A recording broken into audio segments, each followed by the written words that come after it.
అక్క నువ్వేం చేస్తావు? జాబ్ ఏం చేయవు కదా, అయితే ఖాళీనే కదా. ఎవరైనా ఇలా అడిగితే నిజమే కదా, నేను ఏం చేయను ఖాళీగానే ఉంటా అనిపిస్తుంది. ఒక్కసారి కళ్ళు మూసుకొని మార్నింగ్ లేచిన దగ్గర నుంచి ఈవినింగ్ వరకు నేను ఏం చేశానని మొత్తం రివైండ్ చేసుకుంటాను. కానీ ఎక్కడ ఒక్కసారి కూడా ఖాళీగా కూర్చొని కాళ్ళు చెప్పుకొని టైం పాస్ చేసినట్టే అనిపించదు. బట్ నోట్ దిస్ పాయింట్, నాకు నచ్చిన వెబ్ సిరీస్ అయితే ఖచ్చితంగా పనులు మానుకునైనా చూస్తా. తర్వాత తీరిగ్గా బాధపడతా టైం అంతా వేస్ట్ చేశానని. ఇప్పుడైతే చేపల ఫ్రై కోసం మసాలా ప్రిపేర్ చేస్తున్నాను. సో అందులోకి బియ్యం పిండి లేదని చెప్పి కొంచెం దోస పిండి యాడ్ చేశాను. డీమార్ట్ కి వెళ్ళిన ప్రతిసారి ఈ ప్యాకెట్ వైపు చూస్తాను, కానీ వద్దులే అని మళ్ళీ వెనక్కి వచ్చేస్తాను.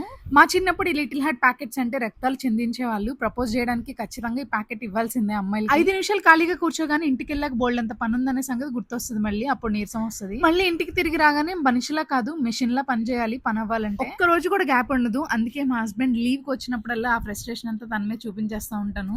ఇంతకీ మన దోస పిండితో చేసిన చేపల ఫ్రై ఎలా ఉందో తెలుసా? ఇప్పటి వరకు నేను చేసిన ఫిష్ ఫ్రైస్ అన్నిట్లో ది బెస్ట్ అన్నమాట.